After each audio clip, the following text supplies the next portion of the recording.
What you want, when you want it, where you want it. This is The Mesh. When the big wheels keep on turning and carry me home to see my kin, I'll be singing songs about the Southland and looking for Alabama barbecue once again. And if you're exploring Sweet Home Alabama and if that's on your agenda, you'll need a guide to find the best smoked meats in the heart of Dixie. And today, we're talking to just such a guide. It's the Alabama Barbecue Chase and Ricky Harmon. Ricky, welcome to the Low and Slow Barbecue Show. Thank you, Chiga. That's quite an introduction. Anytime it can be associated with Leonard Skinner, you're in pretty good company, I think. Yeah, we'll see what else we can associate you with as the podcast moves along. First, I want to offer a quick reminder for the folks who want all the scoops on barbecue around the Carolinas and beyond. Just visit us online at lowslowbbqshow.com. That's where you can sign up for our newsletter, The Lowdown. It delivers the latest Carolina barbecue news directly to your email inbox on Tuesday mornings.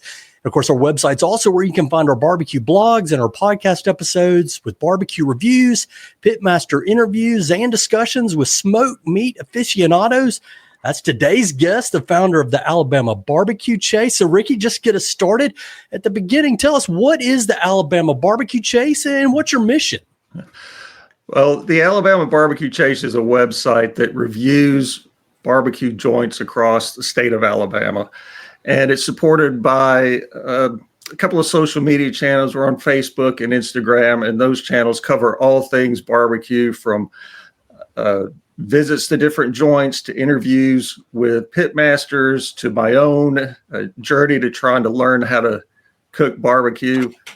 So it's really just barbecue's fun, you know. Yeah. People get passionate about it, and so I love to share where I'm going and what I'm doing. And try to get other people interested in it as well. Yeah, that's a great mission. Of course, you're on the web at the alabamabarbecuechase.com. You mentioned it on Instagram. That's where I follow you. There at the Alabama Barbecue Chase, on Facebook as well. A lot of great content you can see about barbecue around the state of Alabama. Tell us, Ricky, how and when did you get started on this little project? Well, a few years ago, maybe several years now, I found an article that listed the 50 best barbecue joints in Alabama, and I'd already been to 17 or 18 of them. Wow. So I decided I was going to visit all 50.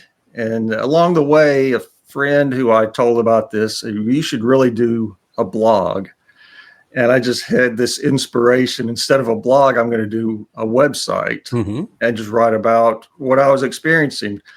Because I find it difficult to find good reviews of restaurants online.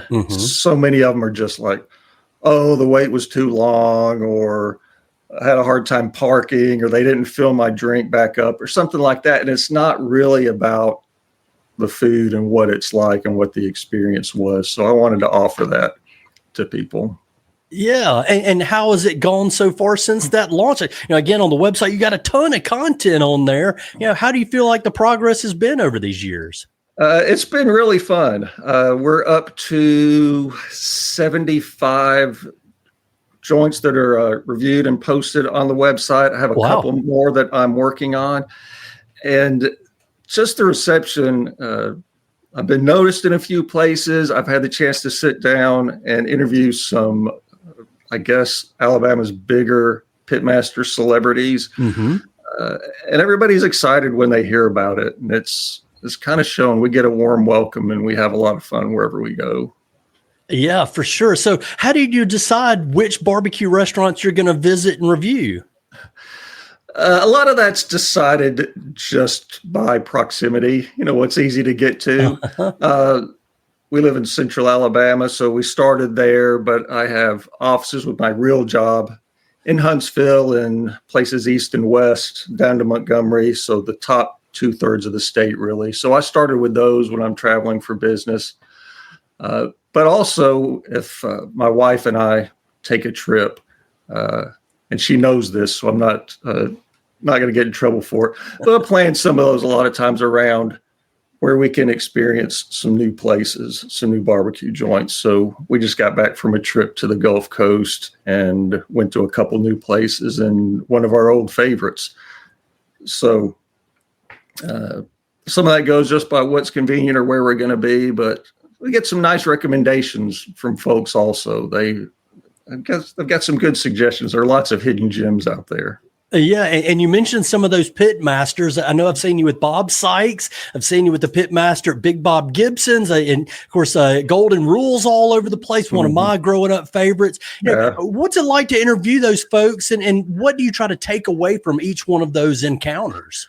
Oh, those are so fun. There's kind of the Mount Rushmore of barbecue in Alabama is Big Daddy Bishop from Dreamland, Big Bob Gibson, who was the inventor of white sauce, Alabama white sauce as it's known.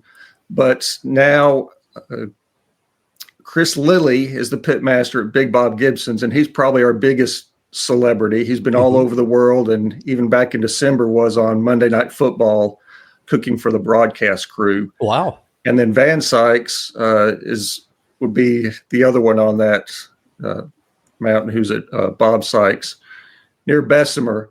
And I reached out to both of them, just didn't know what the response would be. And they both said, "Hey, this sounds like fun. Come on up." And Chris Lilly gave me 45 minutes and Van talked for like 2.5 hours. Wow. And, just we're so excited to talk about something that they're so passionate about. And it's kind of in their DNA. They grew up around it, or at least Van grew up around it, worked in the restaurant growing up. They just love to share their passion for it. And what they've learned and the extent of their knowledge is just immense. I mean, you've heard some of the interviews with Van Sykes, who talks about you can hear how the barbecue's cooking. Yeah. You don't even have to stand there and watch it. You can hear it and know if wood needs to be added to the fire, or it needs to be turned, or if something else needs to be done. It's really kind of fascinating that somebody can have that much knowledge. It's always cool to talk to people like that. Yeah. And when folks have passion, it's easy to have some good conversations and draw some good stories out of them. So what do you feel like some of the biggest lessons that you've learned along this barbecue chase has been? So I think the biggest lesson I've learned is to keep an open mind. They say you don't talk about religion or politics. In Alabama, you've really got to be careful talking about college football. But I found the same thing with barbecue. People are really passionate. If they like barbecue, they love it, and they have their favorite joint. And if you don't like it, they can really get fired up about it. Yeah. And I will confess that I was, I guess, the same way when I first got into barbecue. It's been a few decades ago, where I had my favorite place and everything else was terrible. And I really didn't give them much of a chance. But as I've gone about with this attitude of, let me write about the experience so people will know what's going to happen. And it's not about this was good or this was bad or this is an 8 out of 10. It's just about my experience. I really have learned there's so much good stuff out there. And if you go into every experience with an open mind, you'll discover so many things you didn't know existed and so many things that you love. It's fun. So that's the thing I've learned the most, is just keep an open mind, because there's so much good creative stuff out there. Yeah, keeping an open mind. That's great advice. And of course, you're in Alabama doing your Alabama barbecue chase. I'm in North Carolina. We got some friends at Barbecue Bros and other guys who are doing a little bit of a similar thing. But if I'm in another one of these states, say South Carolina or Georgia or Tennessee, Arkansas, what kind of advice would you offer somebody who is looking to launch their own barbecue chase? I think you just have to really be passionate about it. You really have to want to do it, and you just have to get out there. I will admit, when I started, I didn't have that much knowledge, really. I knew I loved barbecue. I loved eating it. I loved everything that went along with it, just kind of the ambiance and the history. But I just had to get out there and start trying different places and talk to people, ask if the pit master's there, ask if the owner's there, and just strike up a conversation with them. Tell people what you're doing. For me, that was a little tough. I'm not a type A outgoing personality, I would say.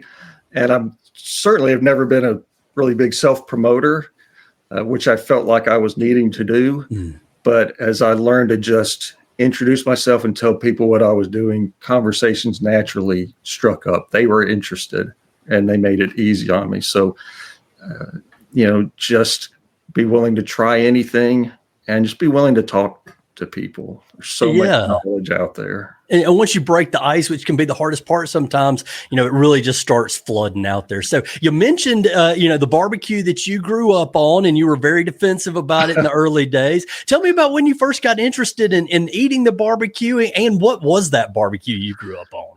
So I really didn't become a passionate follower of barbecue until I was in my mid-20s, I guess. There was a little joint in the town I grew up in Columbiana, and we ate there occasionally. Beverly's was the name of it, just classic Alabama, pit smoked, pit cooked.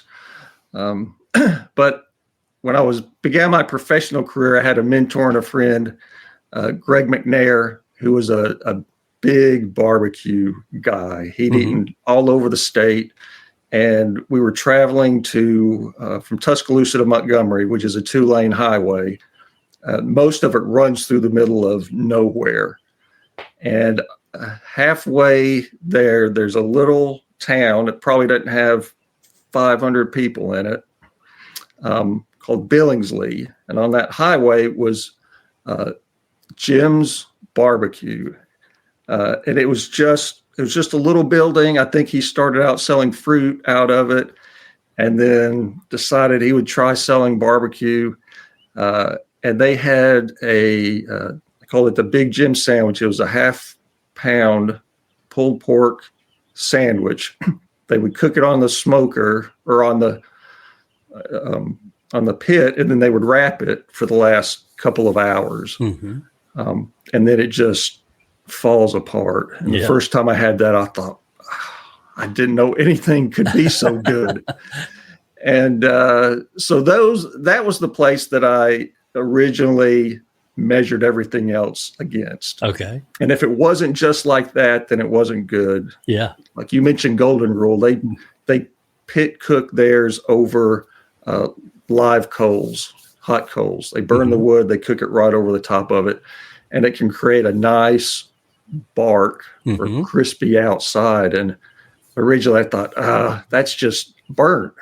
That's terrible. I don't like that. No, that's the flavor. It is the flavor. Yeah. That's right. Yeah. Yeah. And I've learned that. There's different styles, there's different techniques, but really it's all good. It's just different. There's nothing wrong with being different. And now I love Golden Rule. I love Carlisle's in Birmingham. There's all these places, Bob Sykes, that have been around forever that cook it that way. But there's also lots of, kind of this newer generation that is experimenting and trying different things. And it's all good. It's just different, man, which is great. If I've got a taste for one thing, I know where to go to get it. And if I want something else, I know where that is too. So sure. And that Golden Rule with the bark is hard to beat. Yeah. And I great memories of that. And their sauce is something special for sure. Let's step aside just a second.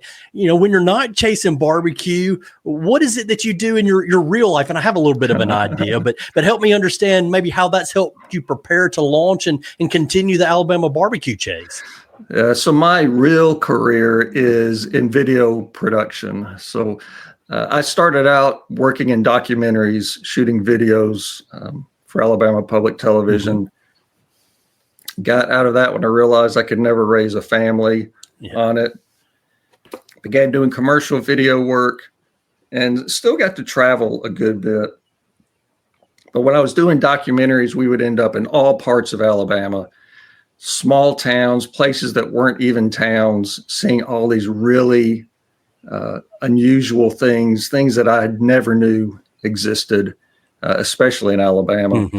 And we would find ourselves in these little bit of areas, and you're always looking for the local dive to have lunch in. And a lot of times that was a little barbecue place.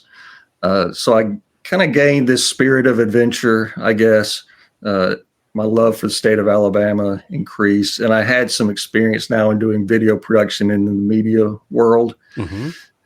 And so it was kind of a natural transition, I guess. I was not a social media guy. I'm still learning social media and how to. I've also learned that when doing social media, I can't lean on my professional background because it's very different.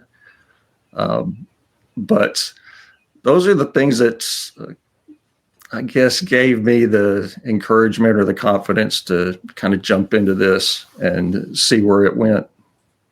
Yeah, and on your website, the Alabama Barbecue Chase, there's a section about barbecue ain't free, and I like some of the stuff some of the videos you've got up there. Again, I'm from Birmingham, and the King's Home was a place that we supported as I grew up all along. So it's great to see some of the folks that you're supporting there. Let me ask you about the barbecue for yourself. When did you start smoking the meat low and slow?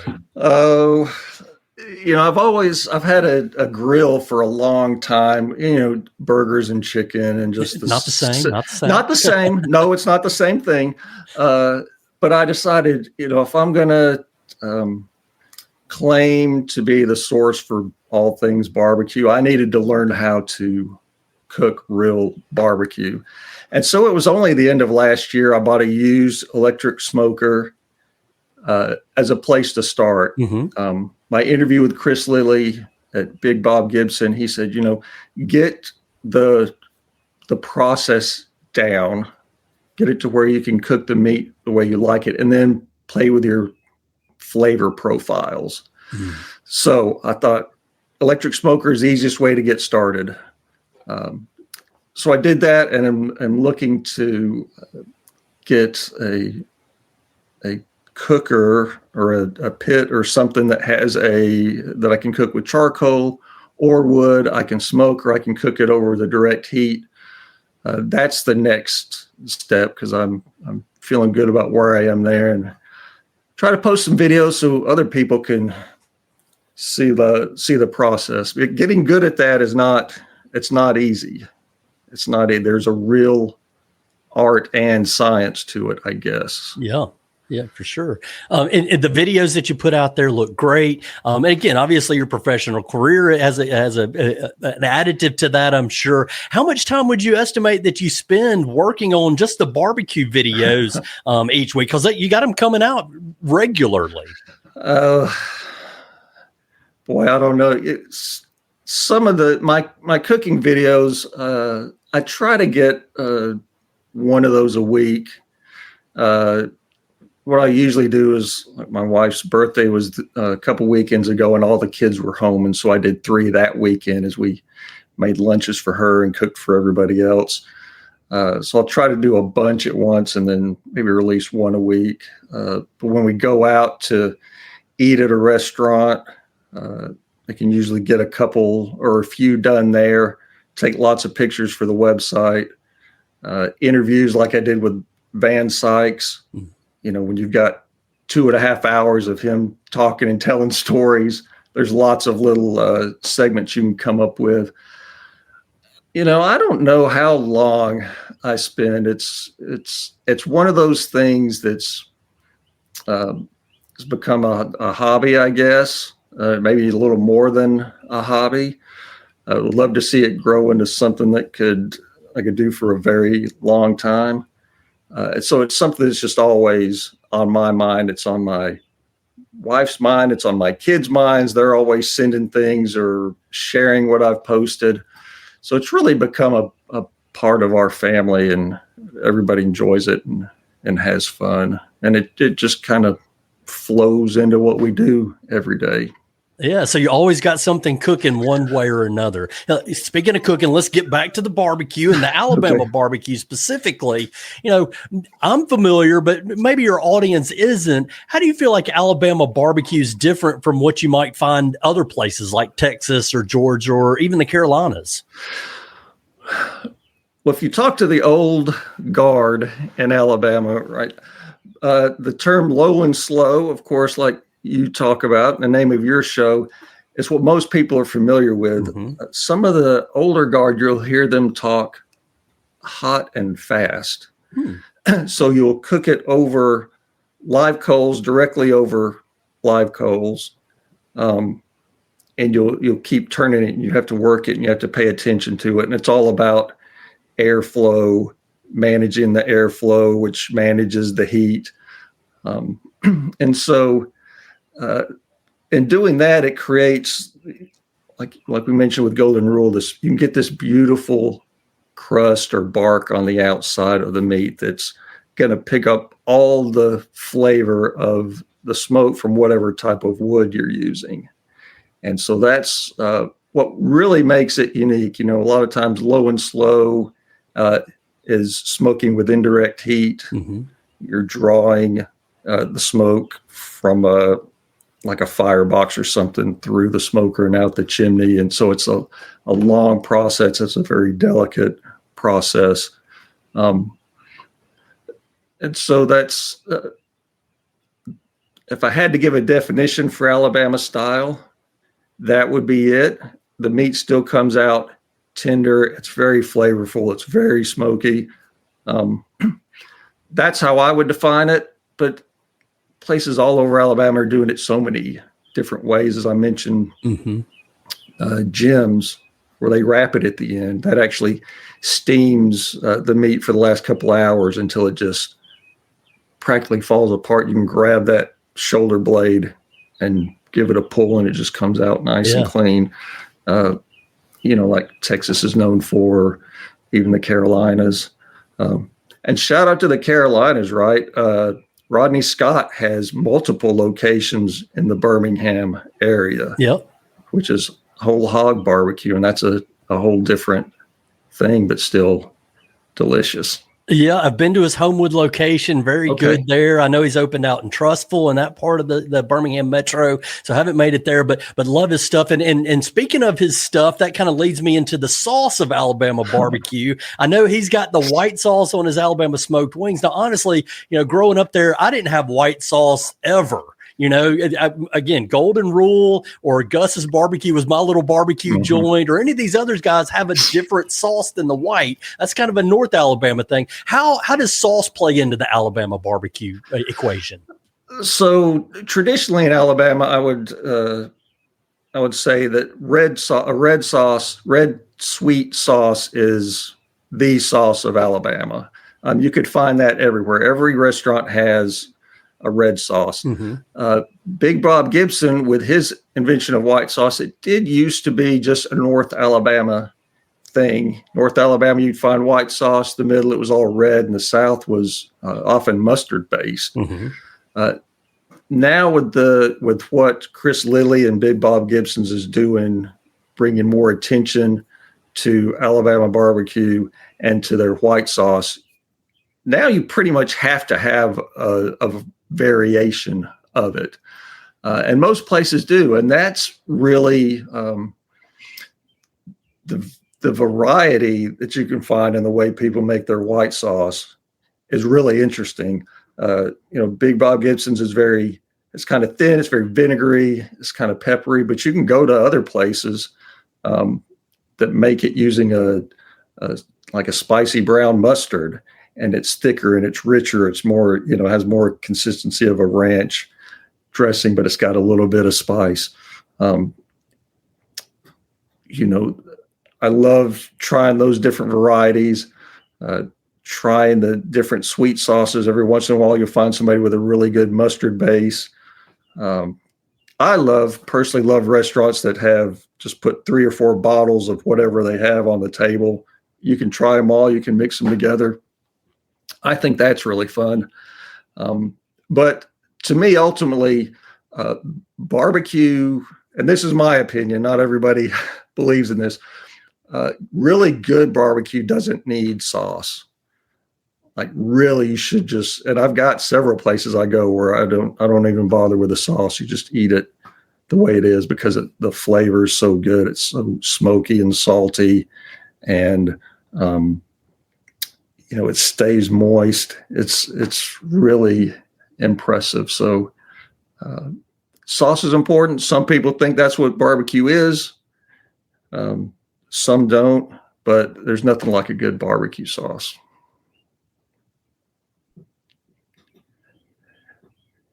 You got Yeah, and I know that some of them have a little bit of a spicy kick. Definitely, Dreamland will spice it up a little bit. Some of those folks down in the lower Alabama, Hooks is one that's pretty spicy.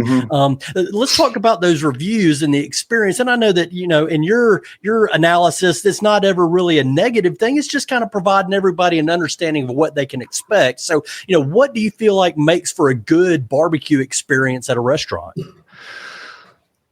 Oh, that's a wonderful question. Of course, everybody wants the barbecue to be good. Mm-hmm. And the other thing I love about because people are so passionate about barbecue, the joints that have the people that are happy to be there, the ones that are happy to serve you.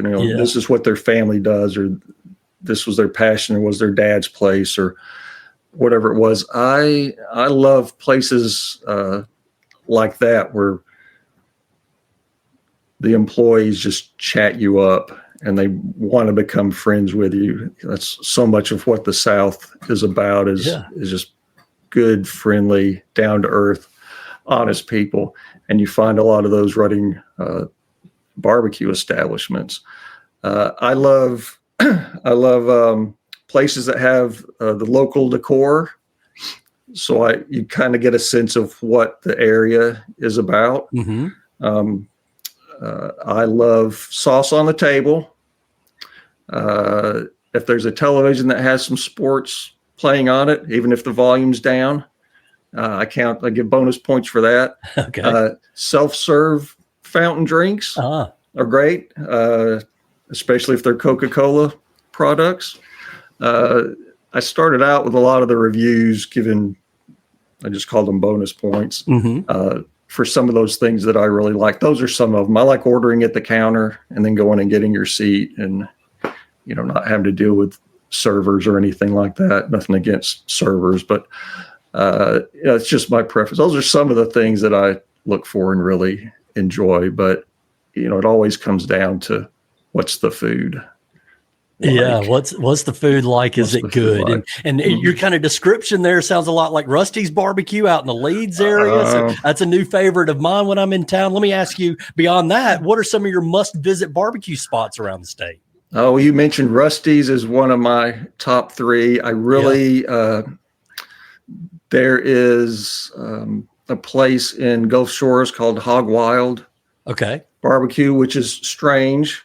That you're down at the Gulf and that's where the best barbecue is, instead of going down there for seafood, but they're really amazing. There's a place in Huntsville called Carr's Char. They have a lot of creative sandwiches. Like they got a brisket Reuben. I just love their creativity with food. Downtown Birmingham has Carlisle's. It's been around forever. Went to a place in Foley that has a jalapeno cornbread barbecue sandwich. So instead of a bun, make these cornbread pancakes with slices of jalapeno in it. Amazing. It's a little place called Coach Brown's in Mobile. It's an old gas station. Used to be a gas station. And you pull up and he's got all these smokers out back going, and there's just a few tables that are under the old overhang for the gas pumps. Just amazing. And a little place called Herds, I think in Maplesville, is one of the best ones. It's a little food truck, but the guy can cook anything. Yeah. Well, you've kind of taken us on a tour of the state, the north, the central, the south. What Alabama city is the best for barbecue, do you think?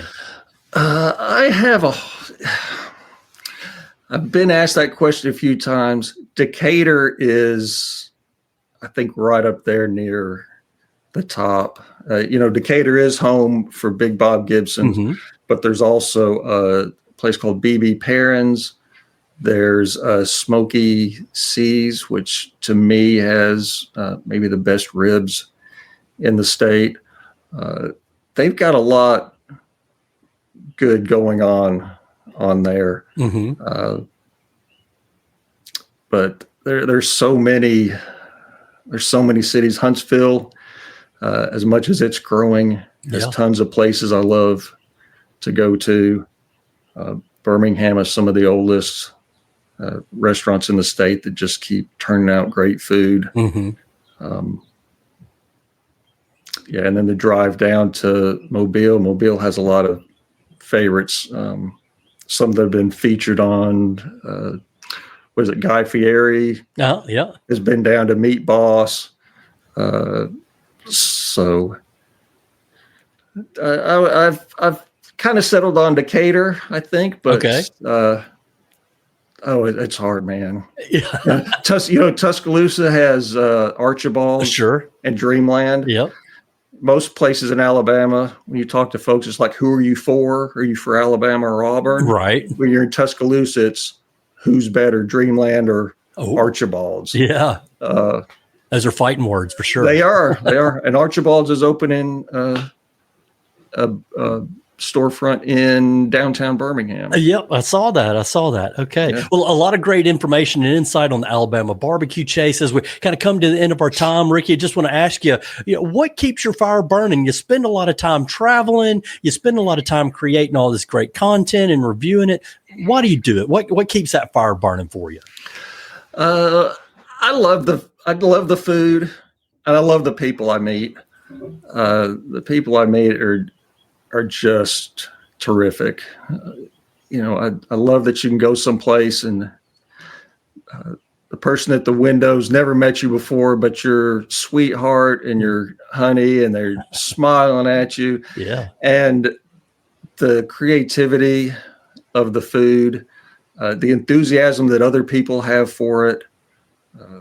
I've got a buddy who goes with me to a lot of places, and he loves it and looks forward to it. And there's just an energy around it that's exciting, and it's it's fulfilling to do something that you love. And that, my friends, is the final word from the founder of the Alabama Barbecue Chase, Ricky Harmon. Ricky, thank you very much for joining us. Oh, thank you so much for having me. This is really fun. I'll talk about barbecue anytime. You've been listening to the Low and Slow Barbecue Show. If you like what you hear, please give us a 5-star rating on your favorite podcast stream. Share our podcast with your barbecue-loving friends. And be sure to follow us on Instagram, Facebook, and YouTube. You can also find the Alabama Barbecue Chase on Instagram and Facebook. He's live on the web at thealabamabarbecuechase.com as well. While you're at their site, you can see the reviews and some of the videos there on their Instagram. On our site, you can see all the photos and videos from our barbecue adventures and interviews. Don't forget, when you visit lowslowbbqshow.com, you can sign up for our newsletter and get the latest barbecue news delivered to your inbox on Tuesday mornings. Thanks again to our guest today from the Alabama Barbecue Chase. Thanks as well to our whole team at the Mesh.tv network of podcasts. That's especially our master producer, Andrew Moose.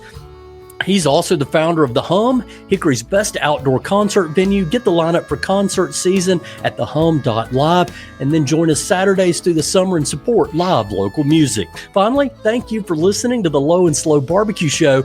Remember, for the best barbecue and the best barbecue podcast, keep it low and slow.